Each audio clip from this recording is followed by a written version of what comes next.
It's Dee Dee on the spot. Welcome to another episode of DD on the Spot. As always, I'm your host, Ryan Johnson. Before I get to our guests here, I'd like to remind everyone that if you enjoy this content, to please give a like and subscribe down below. We'd greatly appreciate it. We have Tina Brown on the show. You can follow her on Instagram at Tina the Titan. She's an NPC women's physique competitor. She's 3 times nationally qualified. She's a military wife and a mom of 2. Tina, thank you so much for being on the show. Thank you for having me. Absolutely. So why don't you give us a little bit of a backstory on what inspired you to adapt that healthy and fit lifestyle? What made you do that change? I wouldn't even necessarily call it a change for me. I grew up pretty active my entire life. I was a competitive dancer and a competitive cheerleader, pretty much from the age of 2 when I started dancing ballet in my little tutu. To honestly, until my senior year of high school, and I was supposed to actually dance for the Cleveland Cavaliers. Wow. And till I found out that this mom was pregnant. So at the early age of 19. Wouldn't change it for the world, but it definitely changed my life. However, going into my personal background, obviously I was pregnant early. So for me, it was a goal of mine to make sure that I was able to maintain a decent weight. I wanted to stay healthy and active throughout my entire pregnancy. Keep in mind that was 12 years ago. Crazy to think that, yes. But anyways, I pretty much stayed active. I didn't gain too much weight with her. As soon as I had my daughter, I got right back into the gym. The YMCA always had a daycare. And keep in mind, at this point, I didn't even know bodybuilding existed. In 2009, it really hadn't been as big as it is now, unfortunately for me. I wish it would have been. I feel like I would have been able to develop so much more, so much quicker, but it just wasn't. But I still, I looked up to my mom a lot. My mother was a gymnast, very competitive gymnast. She was super, super good. She has been fit and active her entire life. I mean, I don't even remember a day that I remember as far back as her running along the beach in San Diego with me in a stroller to the point where I was 4 years old and sitting on her stomach while she did abs. Wow. And now here I am, 31 years old, and still watching her weight. I mean, she lifts weights, she runs, she stays very active, and it has been extremely motivating for me, even as an early mother at 18, to say, you know what? It's possible. My mom's had 3 kids and looks great. So she's always been a big inspiration to me. I don't even think she knows that. So I hope, she gets to watch this. And then pretty much from there, honestly, I married my husband and I had another baby at the early age of 21. But we just kind of wanted to, I mean, I already had a baby, a daughter. So we kind of figured, we kind of wanted to keep them close in age. And I had already been a young mother and he was working and had a great job. So I was able to be stay at home with them. Now, because of that, I actually gained a lot of weight with my second one, unfortunately. That was a really big surprise to me. With my first one, I only gained like 15, 20 pounds. And then my second one, I gained 60. Yes. Okay. So with that being said, it was, a nightmare for me personally. I never thought I was going to get my body back. I went through all the emotions, anything and everything you can think of. And like I said, keep in mind, bodybuilding still wasn't even a thing to me. Didn't know about it. I wasn't able to just, you know, do something like that during pregnancy. Like you see so many amazing fit mothers do now. I give them all credit and they look, it's amazing to me to see how many pregnant women are out there really kicking ass and staying super motivated. But I essentially did a lot of those stay at home mom videos. And I lost a ton of weight and I looked great and everything. And then my husband in 2011 joined the military. And PCS, we ended up, our very first duty station was the United Kingdom, so England. That being said, England was amazing. It was everything and anything I could have imagined it would have been. We had fantastic experiences. And many of those fantastic experiences were food. Going overseas, you want to try new things. You travel, you eat, you try all the awesome, sweets and treats and crumpets and scones and candies and everything you can think of, okay? I gained like 30 pounds in the first 6 months that I was there. Didn't work out. I just stayed home with my kids, traveled, had fun with the family, obviously, but I really just at that point in time, I didn't realize how I'd let myself go. I essentially then gained another 10 pounds on top of that 30. And I was just not looking good. It got to the point where I was very self conscious, insecure, depressed, all of these things. And one day, just out of nowhere, I decided that was it. Never again in my life will I ever allow myself to feel that way, because that was in my control and no one else's. No one was making me do anything. That was me. And that's the kind of person that I am. I'm a competitor. I stay motivated, and when I say I'm going to do something, I do it. I pride myself in that. Something I've just, I think you're just built that way. Some people are just built that way. And I met some really amazing women in England. We had these, like, because we're military. And one thing about the military is we are family, especially overseas when you're stuck on an island and you really, you're pretty much all we got. And I joined a mom's running club and I joined a mom's hit club, and I'd bring my kids and we would swap, and it's just great. And I developed, I think, at that point in time in my life, a passion for fitness. I mean, I'd always been fit and an athlete, but dancing and cheerleading and gymnastics, that kind of stuff is completely different than anything else. So they introduced me to this HIIT. It's called high intensity interval training. Obviously, most people know a HIIT class. And I went in there. They did ball slams. I learned how to do lunges properly, squats properly, all of these things. And it was insane watching my body change. I then started incorporating a clean diet, and I had to switch, just flip at that point. I had not been necessarily in the weight room until about a year later, which was also the year that we left England and moved to Montana. And when I left England, I would literally, okay, I wanted to figure out weight training so bad. But this was still kind of a point where you weren't seeing a lot of women in the gym. It was just all men. And that is super intimidating to females, especially females that don't know what the hell they're doing. And then also being insecure with our physique and our strength. And it was just it was definitely for me very challenging to overcome. And I was too shy to ask for help and all of that stuff. And so I would literally bring my cell phone, because at the time you're still using iPods. Weird.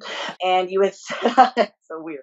Anyway, so I would set up my phone and literally Google, or bodybuilding.com. I'd get my workout and I'd have to watch the YouTube clips on how to literally do everything. It was the only way that I would literally spend 4 hours in the gym and probably worked out for like an hour and a half, because I did YouTube everything. I didn't know what I was doing ever. Nobody was ever polite enough to offer me help, ask for help. So one thing, jumping a little bit forward, that I always do is I make sure I reach out to people in the gym. I make sure, do you need a spot? Do you need help? Especially women, for sure, women. And it is amazing to me how much they appreciate it. But because didn't happen to me, I make sure that that's something I do now. But long story short, I moved to Montana not long after that. And I, at that point, was seeing more women in the gym. I don't know if it's because I was in the United States at this point. That I don't know. If it maybe just in Europe, it just wasn't as big at the time. But I get to the United States, and I mean, there's just these these airmen. All of them are working out, training, working out, lifting weights. And it was so awesome because I met one or two women, specifically to this day, who it was really cool for me, because I then finally did not feel shy to ask for help. I finally felt like, oh my gosh, there's people like me. I'm not by myself in this. And I remember seeing this one girl, and I just was so infatuated with her physique. She was just so beautiful, still is beautiful. Her shoulders, her legs, her stomach. I just kept telling myself, what do I need to do to look like you? How do I get there? Which is a question I get to this day about me all the time too. And it's so awesome how I could relate and say, guess what? I've only looked like this for 3.5 years, not all my life. So, she kind of took me under her wing a little bit. She did. She took me under her wing. She taught me a lot of stuff. I finally learned proper form. I properly learned how to weight train in about, 6 months constantly with her or with somebody else that would help. Even my husband in Montana had more time to come and train with me. In England, he just his schedule was really difficult to help me. And I'm not even making this up. Like it's insane to me even thinking about it now. My body transformed in a matter of 12 to 16 weeks. It started to just like do something.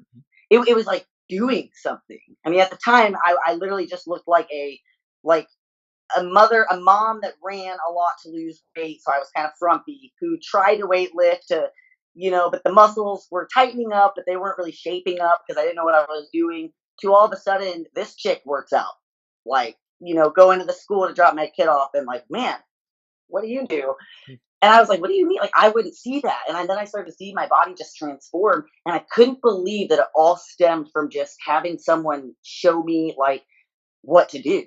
Like, even to this day, one of my great friends, Lindsay, which got a great chance to be on your Yes. podcast, to this day, I mean, I'm an advanced bodybuilder, and her and I get together, and she'll still have, we still have things we could teach each other. I wasn't doing hammer curls.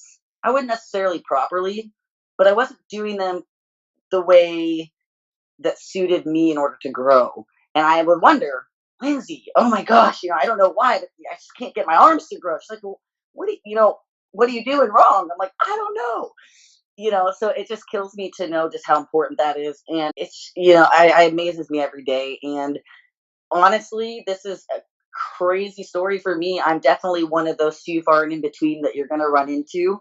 You'll have a lot of your guests probably, and a lot of people who have been bodybuilding all their life or doing something all their life or even like 7-10 years. But for me, I started realizing that, and the girl that introduced me to bodybuilding was a figure competitor. And I, would watch her pose, and she was so beautiful. Keep in mind, I was a dancer. So to me, I get goosebumps even thinking about it now, because I honestly thought after I had my babies, I would never find anything to fill that place in my heart again. It like makes me tear up a little bit, because I remember thinking to myself, I feel so lost. I love being a mother. I love being a wife, but something's missing.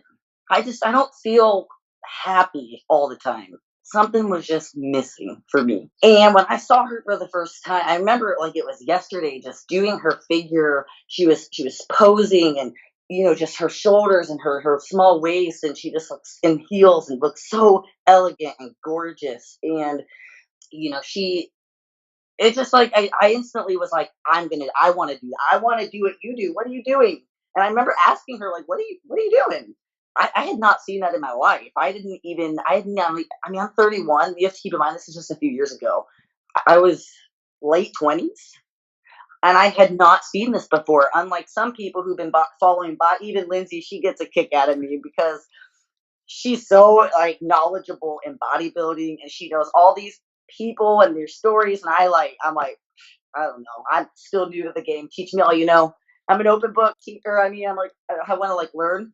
Here I am, 27, and just now, like, just at that moment, at 27 years old, like, at that moment was like, finally felt like I found something for me. I mean, I've always been a mom and a wife and a friend and a daughter and a sister and all of the above, which I loved, but there was still just something I wasn't doing for myself. Because bodybuilding is very selfish. And I think you have to be in the right place in your life to even be able to do it. I don't think I could have done it at a young age, young when my kids were babies. Anyway, so I'm getting sidetracked. I saw her posing, and specifically that day, I knew that's what I was going to do.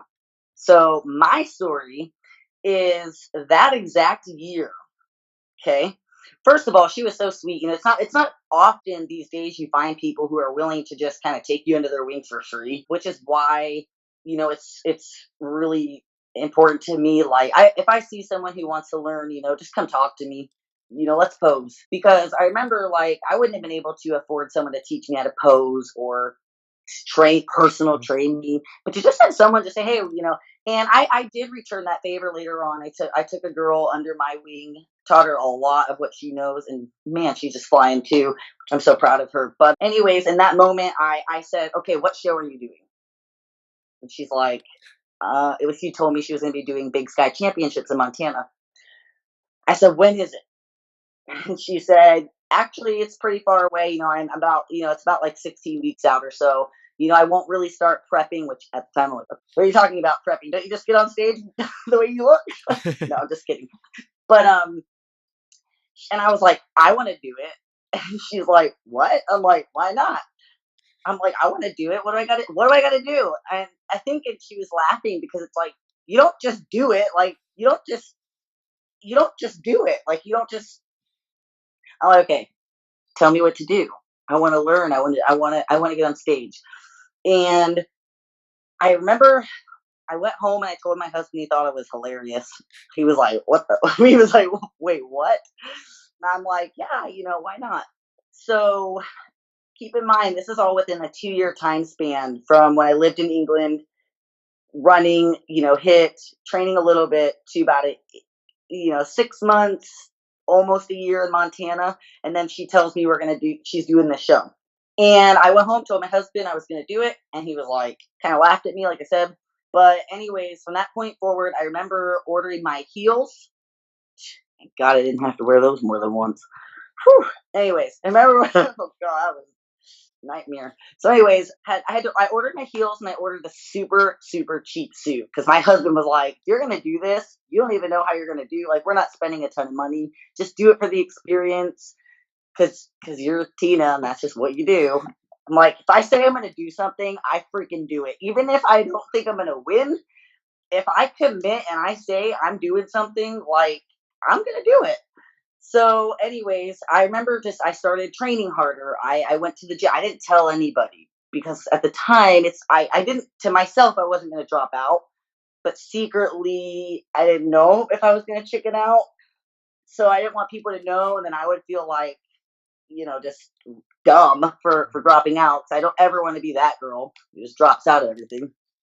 So I within, no, not even kidding, within, like, I did a 12-week prep.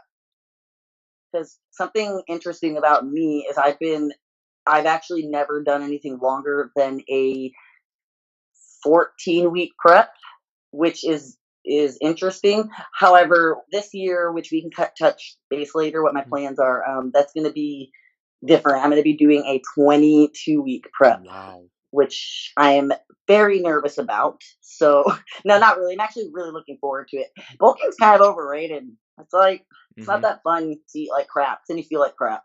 So anyways, 12 weeks. So about 6 weeks in to dieting, which with my dieting, I didn't have a coach I honestly didn't have a coach until last year, when I finally caved in and was able to afford one and be, and all that stuff. But anyways, I remember my friend kind of dieted me a little bit. She gave me some macros, which to this day, I don't eat macros. I just like meal plans. I'm more of a meal plan kind of girl than a macro kind of girl.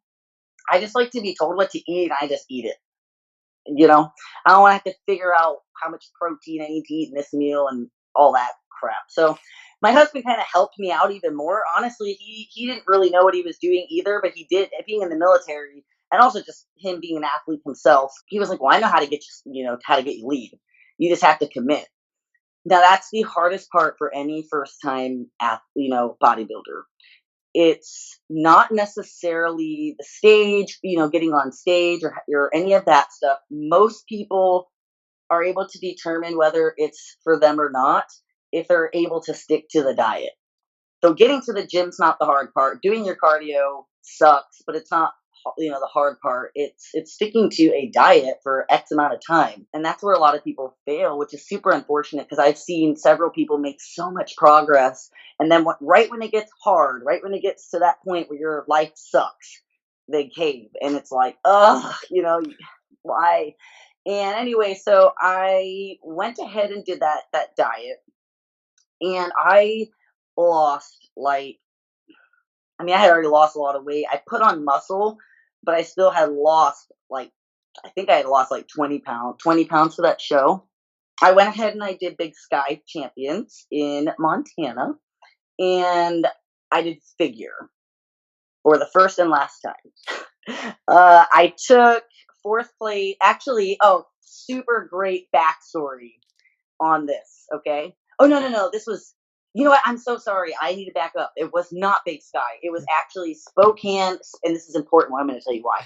It was Spokane, Washington. It was called Night of the Champions. Very good, big, well-known show here in the PNW, which is actually where I'm stationed now, which is super crazy. This whole story is actually really cool. So, anyways, I did figure. This is where I met my great friend that I keep talking about, Lindsay. I'm not sure if you knew this or not, but so we had done figure, and I don't think she didn't realize my story at the time. You know that I had literally prepped. So I didn't even know what I was, because she's there. She looks so amazing with her coach and her friends, and here I am. Here's this girl just by herself, not a clue what I'm doing. Like I didn't even know if I did my own. My husband did my tan. I was so nervous that the tan wasn't even right. Like the whole thing was just, what am I even doing here? I don't even know why I'm even here. Like, but I said I was gonna be here, so here I am. But I met Lindsay. Her and I competed against each other actually, and I remember taking fourth place in figure, I believe, novice. Yeah, and then I took fifth in open, and Lindsay was like third and fourth or something like I don't remember. But the thing is, the whole thing was just crazy. We couldn't figure out what the deal was. Like, 'cause we looked really good. I actually felt like I looked really good considering I had never had a posing coach. Not I dieted myself. Definitely cheated a couple of times because I was still new to the whole dieting thing. So I didn't. I mean, I committed, but I didn't like. I still had my cheats. You know, I'm not gonna lie. And soon after talking to after the show was done and over with, and talking to the judges, they told me, listen. And I'll never forget Sandy. This is the first time I met Sandy. Everyone knows Sandy. You know, she didn't know me. I didn't know her at the time, but she just basically said, you know, I understand that you're upset about your placing. I understand that you look great. You know, and you were one of the bigger, more. My abs are ridiculous. It's just some. I don't even. They're really good quality about me, which I'm grateful for. However, in figure, that's just not quite what they were looking for. The same thing with my legs were just a little too big, and this was me like lean. Couple different things. Shoulders were a little too were I think it was just I don't even know. My proportions were just not quite bigger, but not quite physique at the time, because keep in mind, I had only been lifting for like a year and a half and just recently started like sculpting. And I remember her saying to me, I really think that you will succeed in women's physique.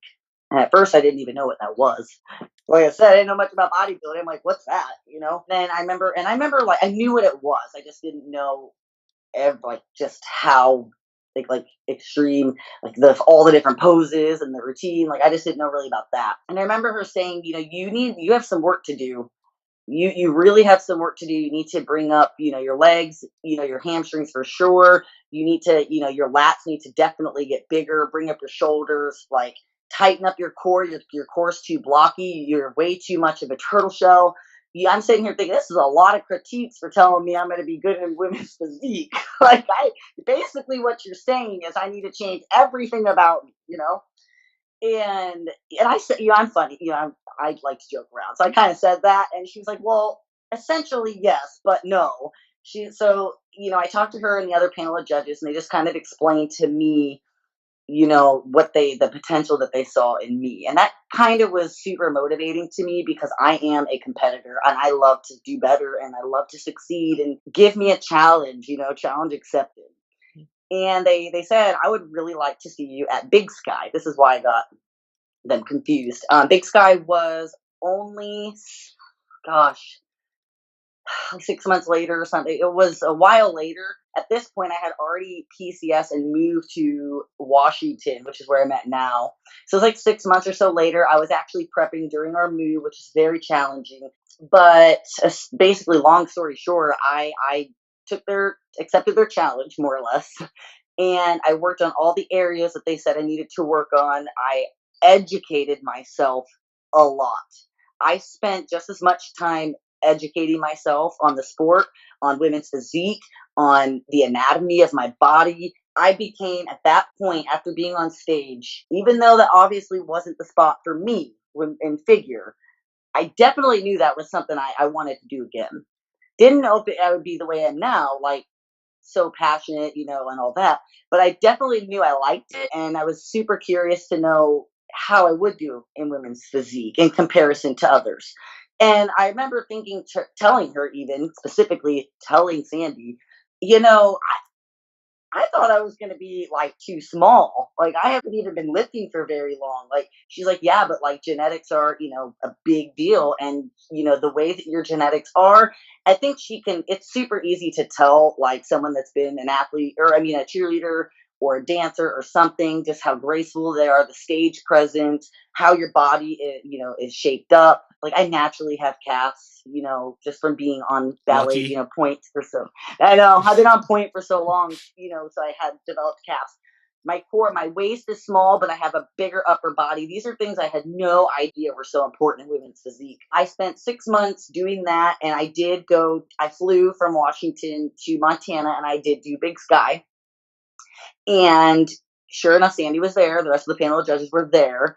And I actually took home first place in women's open. And also I won the overall, as well as best posing routine, which is super exciting for me because I've actually never I'm a dancer at heart. So that's my favorite part of the entire Like, when I found out women's physique got to do a routine, I was sold. I was like, that, and they don't have to wear high heels.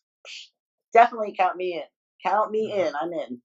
And at that point, forward, this kind of brings us to where we're at now. It just skyrocketed from there for me. Went ahead and did another show, which was here in Washington, called Washington State Open.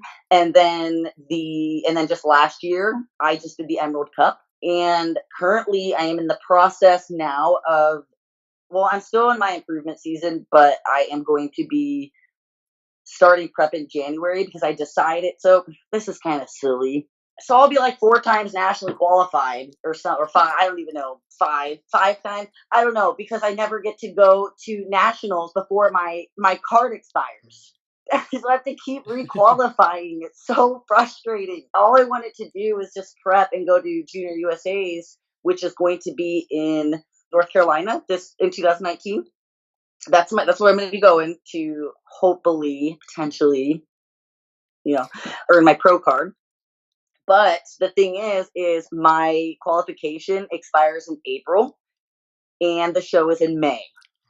It's literally expired by like 4 weeks or 3 weeks. So what I'm just going to do is I'm just going to go ahead and do the Emerald Cup again. It's the biggest show in the whole Pacific Northwest. A lot of people fly in to do this show. It's a really great show that they put on. It's a lot of great vendors. Just in general, the whole show is a good show. So hopefully the goal is to go and win the overall at the Emerald Cup, so that way I can fly 2 weeks later, 3 weeks later or so, and go to Junior USA's in North Carolina. Obviously, that's the goal. We're all in it to win it. So out of that great long story, that great backstory that we got from Tina, I got to ask the most important question I'm probably going to ever ask you is, when you're around the airmen, how many times do you quote Top Gun? Not very often. Not too loud to be too funny to them. I was going to say, I heard like at the Real Top Gun Academy, like they have a thing where you have to pay $5 for every time you like do a quote from the movie. So like me and my brothers always said, I can believe that. Me and my brother said if we ever went there, we'd have like $500 in our pockets, just hand it to the guy out front and be like, yeah, this is 100 of them in advance. That's hilarious. No, not too often. Yeah, okay. Absolutely. Yeah, I was going to say, when I heard Airman, I was like, okay, Top Gun. Absolutely. But one of the big things that I always like to point out to a lot of people is that if you were to walk into a gym with 100 people, there's 100 different ways as to how people got the way that they look, whether it comes to their diet, their nutrition, I mean, how many reps they do. It's so many different things because the human body is so different person to person. Was that a struggle for you personally, finding out what worked best for you when you were starting out? Yes, to an extent. I think for me, I was really fortunate, I think, that just throughout the years, my body kind of just developed its own natural like way, aesthetics. And then when I started bodybuilding, just like I said before about how I kind of transitioned so quickly, I mean, I literally competed in one figure show and went straight to physique. That is not very like common. Most people start in bikini and work their way up, if ever getting to women's physique. So yeah, I find it interesting. But for me, mine kind of just started just it just did its own thing and took off from there. Really, it's kind of weird. Everyone always seems to have one body part that really shoots off and takes off before all the other ones. What was your body part that Oh, really responded the most quickest? my freaking quads, my legs. Lucky, lucky, lucky, lucky. I'm trying to tame these babies down to Mhm. catch. I need my upper body to catch up. Yeah, yeah. I am the opposite thing where for me it's my back is the one thing that really shoots out and takes off first. So everything else is just but yeah, quads lucky. I mean, I'm one of those guys where I could do legs 5 times a week and I'd still look like I don't even train legs. It's just genetic for me just because I'm tall. So that's a whole different tangent. But yeah, that's one of my biggest regrets, absolutely. But when you were getting started, how is the process going into that nutrition aspect? Because a lot of people, I mean, when they think about getting more in shape, the nutrition part is such a thing that they don't really know too much about. Where they just think, hey, if I lift this amount of weights, I'll eventually, look good. They don't get the nutrition. How much of a struggle was that for you starting out, making your balance from what you were eating before to that whole nutrition where it's more about building muscle? I would say for me, it wasn't that it was hard. I grew up, like I said, my mother was always into all this stuff too. So my mom's always eaten really well. I've always eaten pretty clean, especially because I did play sports and cheering and dancing. I needed to stay in good shape and lean too at the time. I would say for me, it was figuring out what to eat to build or maintain muscle instead of muscle wasting, making sure I was eating the adequate amount of protein, making sure I was eating the right carbs when I needed to eat carbs. That was challenging for me. And that was what I'm going to say trial and error because I didn't have a coach either. So but transitioning from like, if you mean junk food eating to like dieting, that wasn't that hard for me because I've kind of just always eaten relatively good. However, I have a major sweet tooth. Mm-hmm. That's my issue. Yep. But yeah. Yeah, I mean, sweet tooth for me too. That's my ultimate. I mean, get me going on that. I can eat so much, and it's one of those things I Me really too, do it's need to bad. control. Absolutely. So one of the big myths that I love to bust on this show, probably the most popular myth, is that it's gotten better the last 5 years through Instagram. And I mean, it's gotten better, but there still is just a huge amount of women that believe if they touch one weight, they're just going to gain 50 pounds and become Dwayne the Rock Johnson overnight, just become just huge. And like I always say that, sign me up if that's the case. That hasn't happened for me, and I've been working out for 4 or 5 years. Did you ever have that fear when you were starting out? Or was it one of those things where you just automatically just wanted to build muscle as soon as you hit the weight room? And even if you didn't, I know that you probably heard it from dozens upon dozens of women or even men like we were talking about before the podcast. What is your main response to that? Well, obviously, that is not the case. I think we all wish it was the case for men and women. Let's not just single out women. 'Cause I've heard from several men the same thing. Yeah. I want to get big, but I don't want to get too big. And it's like, well, man, if it were that easy, please tell me how you did it. As far as your question for me, I personally never had the fear of getting too big. I think because of my structure, and here's the thing, I prefer myself to look a little bigger than too small. I've been like skinny, especially running. And I don't look good that way. It's just not meant for me. I think another thing for me too, which is why it's weird. Like, how you said you can't like grow your legs, but you always, you go in, you can train them. For me, it's like I'm very blessed and fortunate that I actually grow very quickly. So I kind of have like the opposite problem. Like even right now, I'm trying to really just spend this off season, I can't have my leg, like, I cannot have my quads grow anymore. I really need to focus on other areas, but I make, progress pretty quickly. So I do understand some females aspect of that because some women are like me and they do, put on muscle pretty quick. And then at that point, it's just figuring out what type of training style you need to be doing for the look that you want. Yeah. I always ask every one of my guests this. So when it comes to that, like your quads, the area that really pops out, have you ever had the thought in your head just for one off season, just say I want to see how big I can really get these things. Like I want to see like what the max could be at. Cause that would be pretty cool if you saw someone with just these huge quads. Have you ever thought about just going all out? I absolutely love to power lift. That's something I do a lot in my off season. A lot of compound lifts too. I do believe that those really work for me personally. However, I would love to be able to see how big they get. There's only one problem with that. Then I wouldn't be able to compete Yep. because there is a certain look that I Mm-hmm. have got to maintain or have in order to be a women's physique bodybuilder and not transition into women's bodybuilding, which I'm personally not interested Mm-hmm. in myself. Love it. I think it's great. It's just not the look I'm going Mm-hmm. for. So I feel like that's just one of those questions that's like, yeah, I mean, I would love Yeah. to, but I probably shouldn't. I was gonna Like, say, you if you know? were a physique competitor and you walked on stage with like these 2 foot wide quads, then people would probably be like, "Oh, okay, that's something different." So yeah, I totally Yeah. understand that. It's just one of those things where if I had that, I'd be like deep down, I'd be like, "What could I do?" I mean, like how big do I think I? So that's one of those questions that I'd be asking myself all the time. But also being a mom, like I always like to say, being a mom is a full time job in and of itself. It's one of those things where people just don't realize until they have kids, really, just the time commitment and how much it really takes out of your day. What are some tips that you have, or what were some strategies that you've sort of developed over time in order to be able to maintain that balanced lifestyle of spending time with the kids, still being able to work out, and just having that yin yang? So when I first started bodybuilding, my kids were actually just hitting school age. So for me, I'm really big into prioritizing. Bodybuilding. I have this quote for myself that I want to fit bodybuilding around my life and not my life around bodybuilding.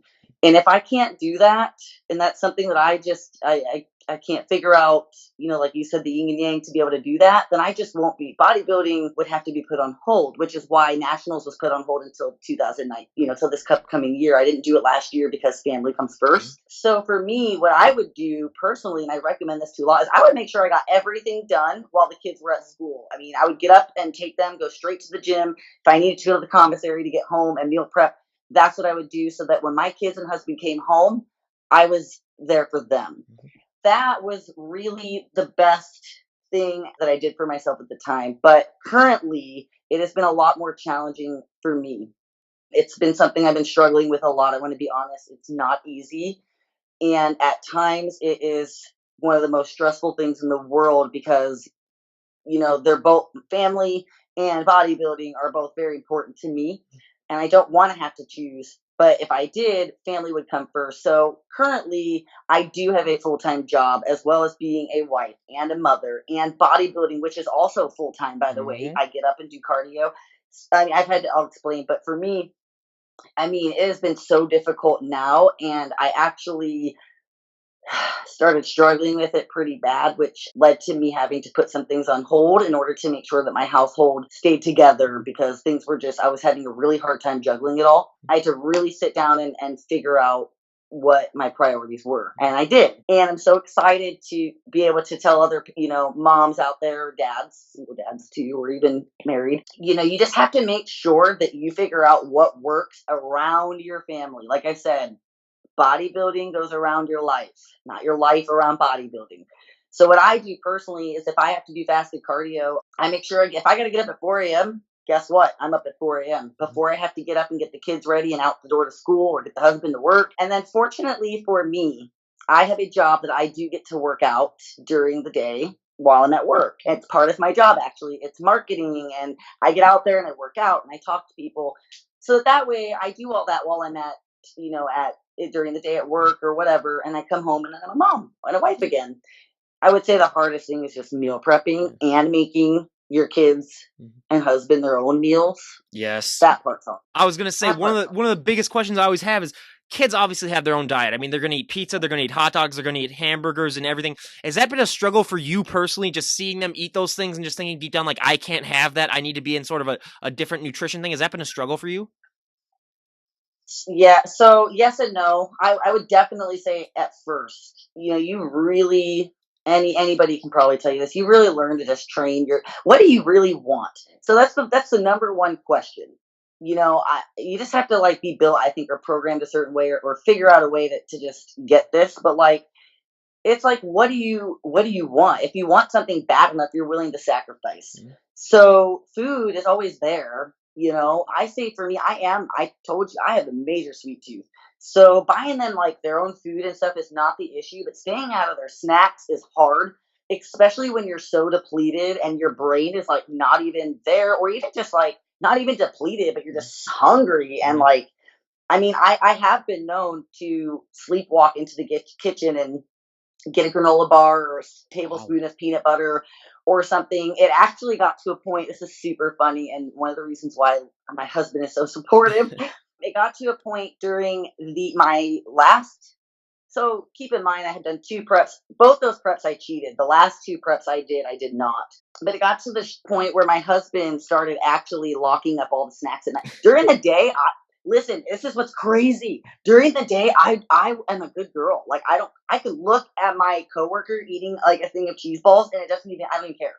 You know, whatever. Because during the day you're conscious, you make conscious choices and decisions. Mhm. But when you're tired at night and you're just drained, that's when a lot of people have their issues and they binge eat or whatever the case may be. And my husband started locking everything up. And also, get this, not even kidding, setting booby traps. He set up booby traps so that he would hear me getting into stuff. I'm not joking. What kind of booby He, traps? like anything, like he would literally put something on in the pantry Mhm. so that it would fall when I Oh, opened yep. the thing, and he would hear like the peanut butter. So if I opened it, it would like fall. Or he would actually, because you know when you're tired, you don't know why Mhm. isn't this opening, you know, and he would like booby trap. It was like the infant, like how to keep kids out, like babies out of cabinets. Oh. But then he would hear me, so Mhm. it's pretty funny. I think it's a Yeah. funny. Oh, yeah. And That's my girls, yeah. listen though, my girls are they're even more supportive. Mhm. I don't know if it's because they just don't want me to like get into their snacks or have a bite of their Yeah. ice cream, but they will be the first to tell me and everybody around me that I can't have that because I'm on a diet. So So yeah, what but is your girl's opinion about having a mom with muscles? Like, do they know that it's? I mean, they're at the age, but you how do want they deal with the fact that it is a little bit different from all the other moms that they're probably hanging out with when they go to friends' house? do you want to ask her? She's right here. Sure. Bree, come here. She's coming right now. Oh, no She's 12 problem. years old, by the way. Oh So wow. keep in mind she is in middle school. Oh Hey, yeah. he's got a question for you real quick. That age. Here, come sit. Hi, Real I'm quick, though. Ryan. Hi. So I was always wondering what is it like having a mom just with big muscles that works out a lot, and when you go to like other like your friends' houses where they have moms that don't look that way. I mean, what is your opinion on that? What do you think? Nothing. I just think it's really cool. Yeah. And a bunch of my friends are scaredy sometimes because they're like, oh my gosh, mom Speak has up. huge muscles. Or when we get stopped out like at the mall and stuff. And they're like, oh my gosh, you remember that one guy when we were at the mall? He's like, oh my gosh, I follow you on Instagram. Yeah. And he was so weird. All right, honey, go ahead. Yeah, honestly, what she said is pretty accurate. I think she's at an age now where she understands that it's not common. For a long time they were so little they didn't really know. I mean, they knew that I was in shape and all that stuff, but I think she's at an age now where she understands, especially because her friends will always comment and stuff like that. Yeah. So I think they think it's pretty cool deep down. Oh it's I bet. I mean, it's just one of those things where you don't see it, and people are just so like they're so inquisitive because it's something that they don't see all the time. I mean, there's all these people. I mean, I was 6'3" when I was like 15. I stopped growing, so I was that tall. So I was always one of those things where people would always look at me because everyone thought that I was gonna be like 7 feet tall, but I stopped growing, and like I'm the tallest person in my family. The next tallest person is only 6 feet tall, and no one else is even close to that. So I don't know. I mean, I still think I might be adopted. That's still up for debate. So I don't know yet. But one of the things that I love to ask is, as you can see, I'm a very pale person myself. What was that experience like for you putting that tan on for the first time? Because everyone always talks about, like how everything really seems to pop out. You see muscles that you never even knew that you had. What was that experience like for you the first time? Oh my Lanta, that experience was a nightmare for me the first time. My husband did my tan and apparently it looks good, but I had no idea. So because he did, I think it's funny that I did my own tan the first time. Because at least if I would have been in the spray tan like the rest of them, I wouldn't have felt so awkward. I would have at least looked around me and been like, okay, I look normal. Like I look like everybody else. But doing it myself and seeing myself like that for the first time, I was like, this is freaking weird. Yeah. And then when you put like, you look at your muscles are like, they stand up. I remember taking like so many selfies, you know, and I'm like, but then I was like paranoid to take my robe off when I got down for call outs and all that or whatever, when I saw everybody. Because I had no clue if he did it right or not. I was like, am I orange? Am I too brown? Am I not brown enough?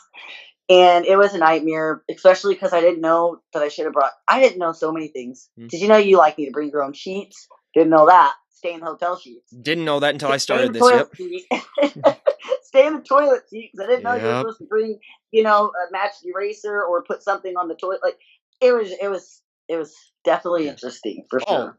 I've learned For so much sure. from that. Yeah, I've learned so much where it's just eye-opening, jaw-dropping stuff. And now I have a lot of bands on this podcast, and I have a lot of health and fitness competitors. And I always ask sort of the same question: what is that like for you when you get to go on stage? You know, there's that cheering crowd, and you get to show off all that hard work that you've done for however amount of weeks or months that you've trained. What is that feeling like for you personally?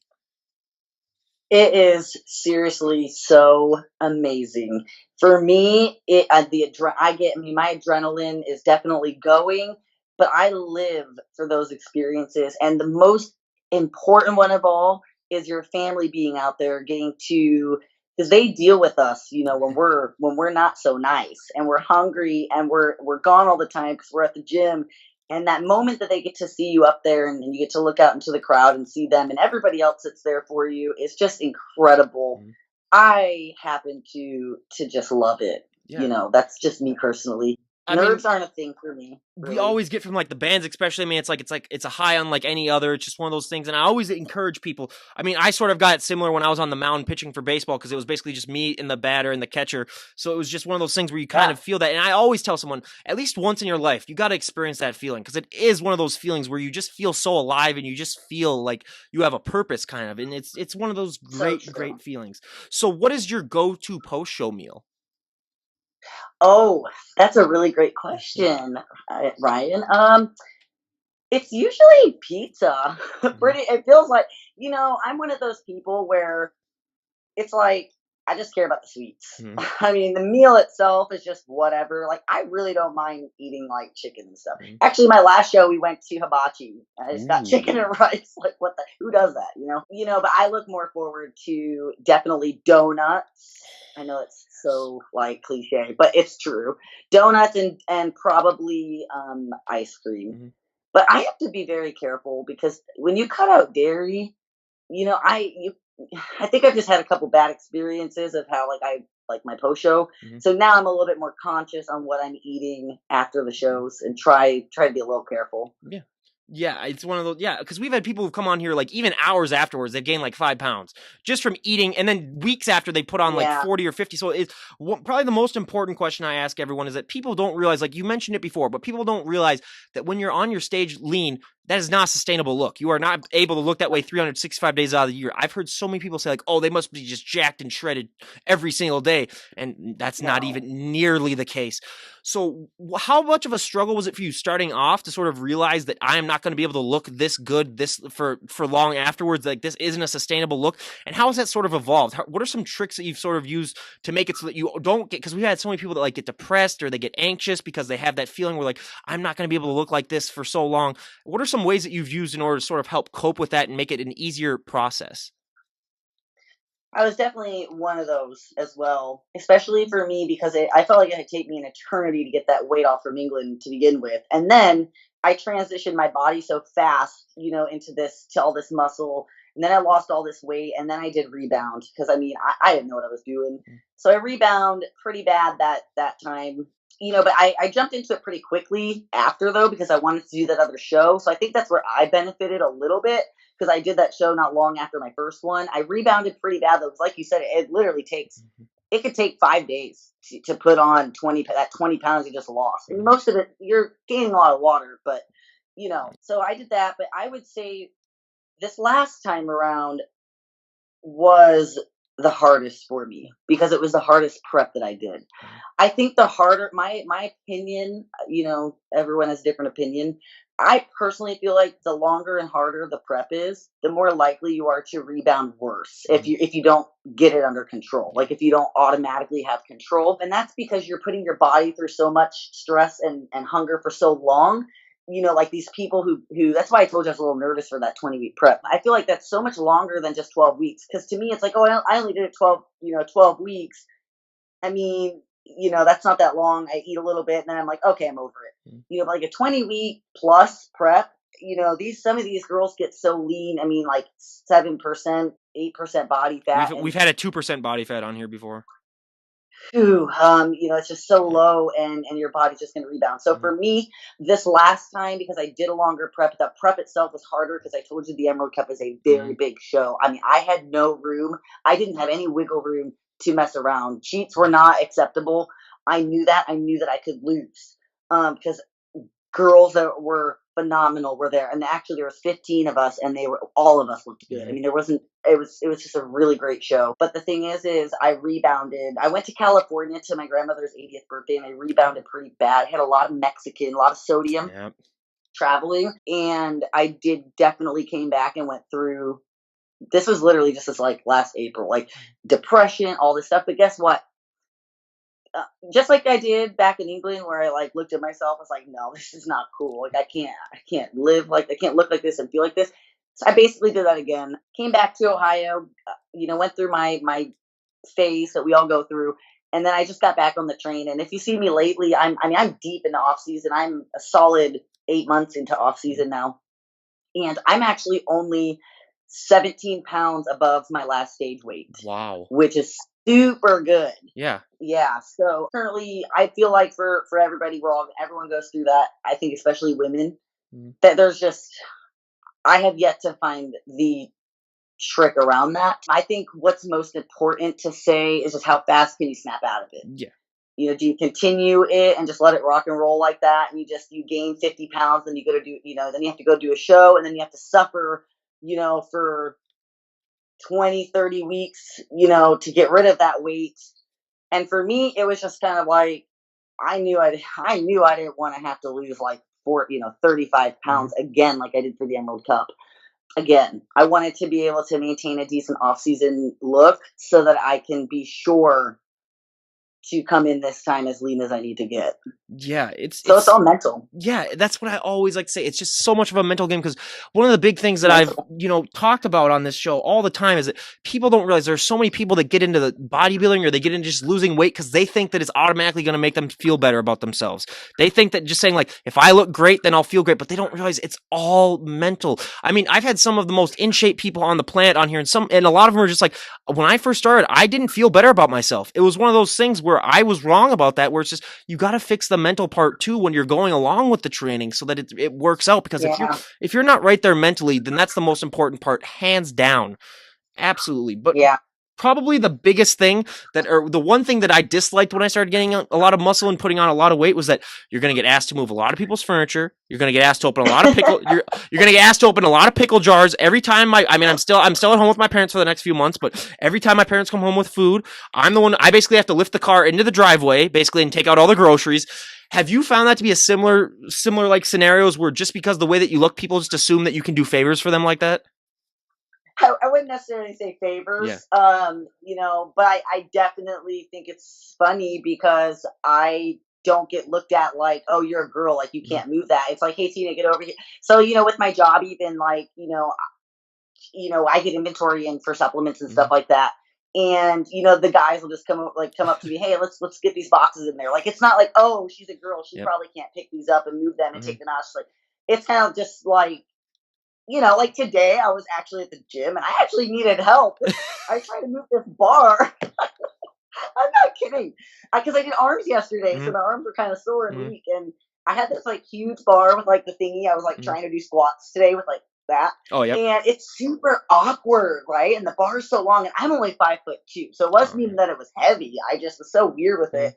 And I was struggling, and nobody offered to help. And there was like 9 guys around me. And I'm assuming it's because they just probably, I guess, assumed I had it. I got it. I can handle it, which is great. I appreciate it. But hello. Yep. I'm strong, but.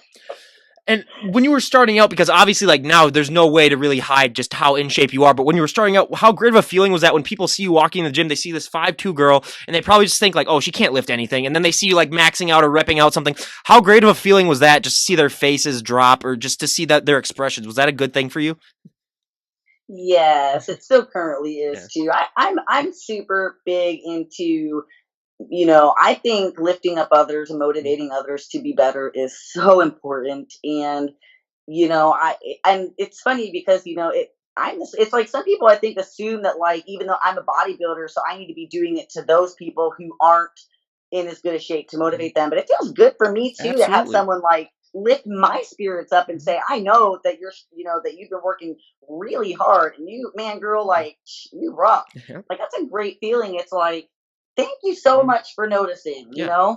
I Absolutely. definitely am not the type to like shun or get like embarrassed. Yeah. I accept it and am grateful. We had a 4'11" powerlifter on the show who could like bench like 130 pounds or whatever, and she weighed like 90 pounds, and I was like, okay, that's gotta be one of the biggest, that's gotta be one of the coolest sights in the gym to see a girl who's 4'11" come in and just max out on that thing. Like I was like, you make everyone's day probably when you walk in the gym and they see that and they're like, you'll never believe what I saw today in the gym. Like this, so yeah, I always love. I know I would be super impressed. Oh, I definitely, for sure, my biggest comment the second I get in the gym, I get a lot of dudes who will be like, man, what do I got to do to get legs like those? Like all the time, like pretty much all the time. Yep. That's probably the funniest and the most common thing that I get when I walk in.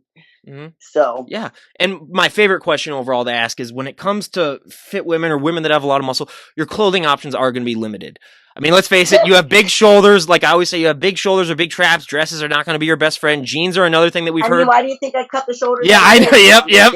I'm just kidding. Jeans are another thing that we've heard where it's really, really bad for jeans. What are some ways that you compensate for the fact that your clothing options are going to be limited as opposed to someone else's? That's a great question. I have like a tiny waist and these huge legs, right?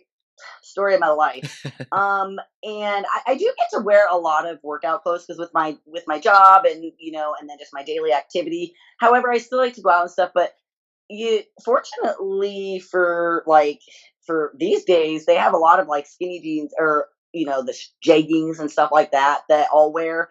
But there's so many clothing companies out there now that are like designing clothes for women that have these physiques, which is super cool. I think just the funniest thing is, like you said, is just trying to go on a date with my husband, dressing, normal in jeans and like a shirt or something, but like still all people want to comment on like the weight, is, man, you look jacked. And it's like, how do I not, like, I'm just like big, even in like big sweaters.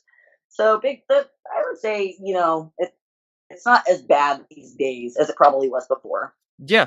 I mean, yeah, like I always say to anyone out there, though, that's a multi-million-dollar idea. So come up with something. I mean, we've had a few fashion designers on the show, so get that out there.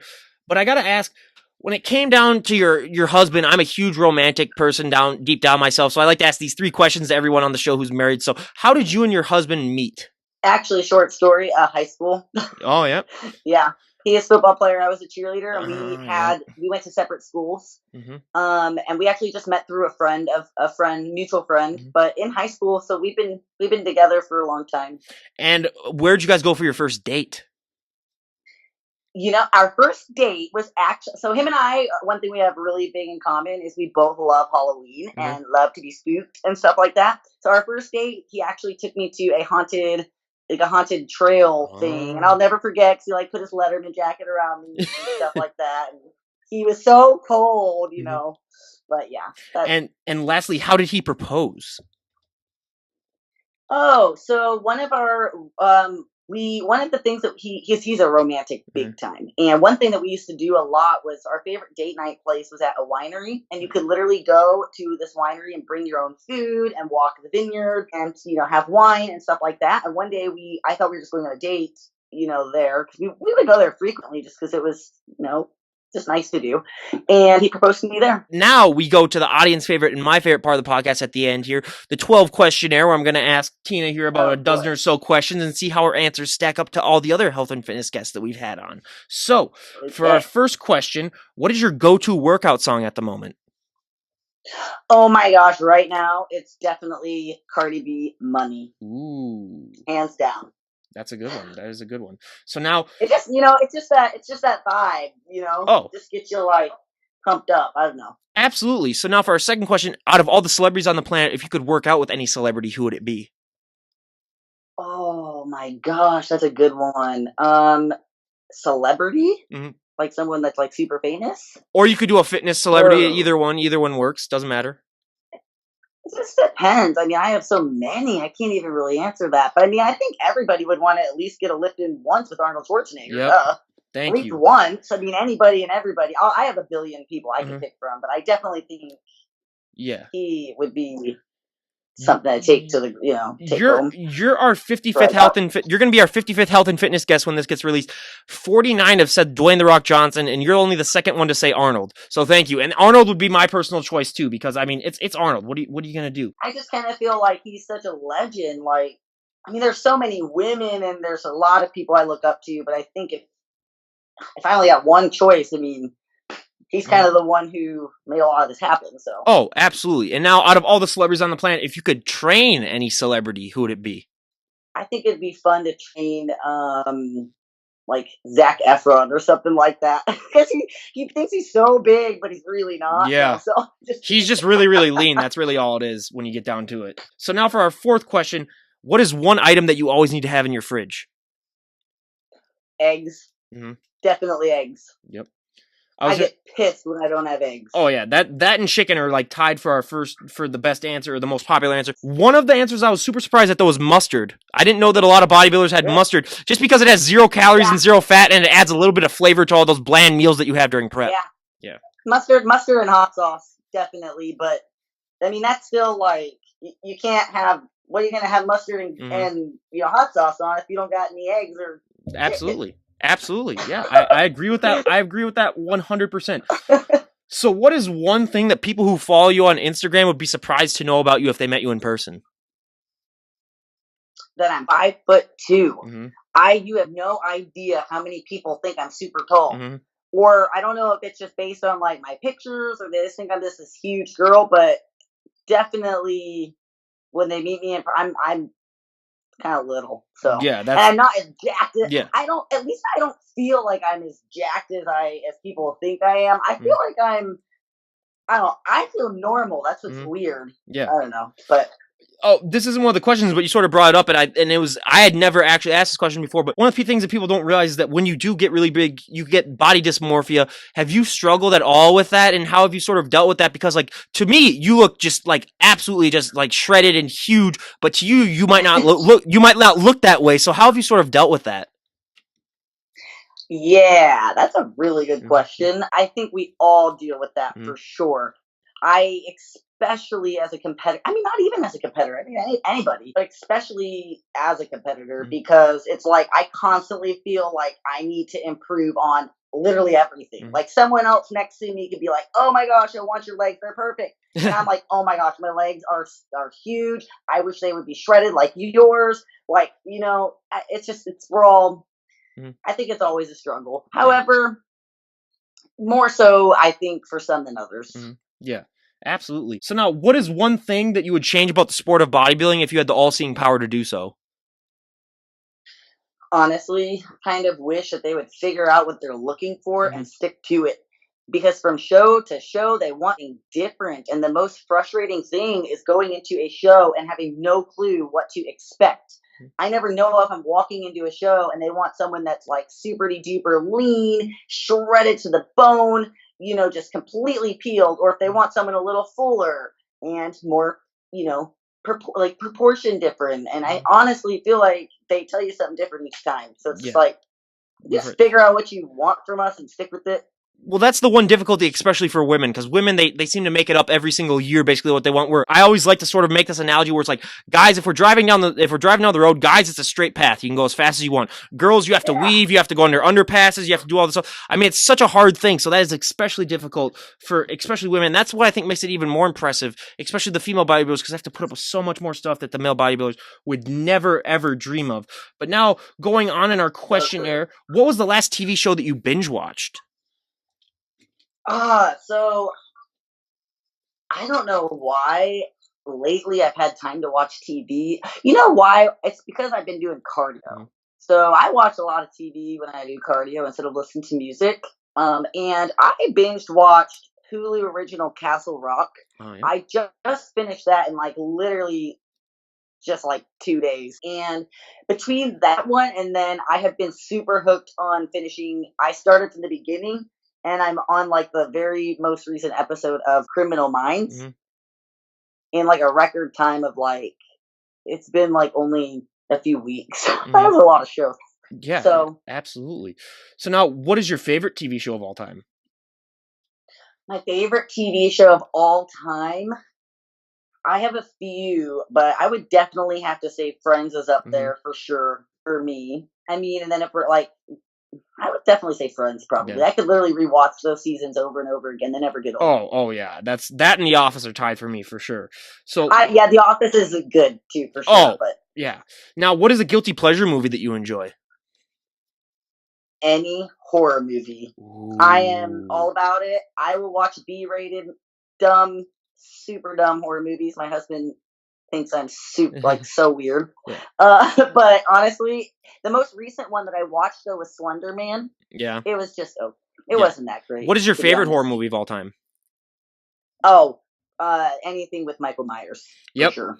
Me, the original Halloween is my favorite horror movie, hands down. Well, actually, that and The Thing. Those are two things that they're tied with. The Thing was really good too. Yeah, Yeah. Yeah. but still for me, it's Friday the 13th, hands Oh, Friday down. the 13th. All Yep. of them.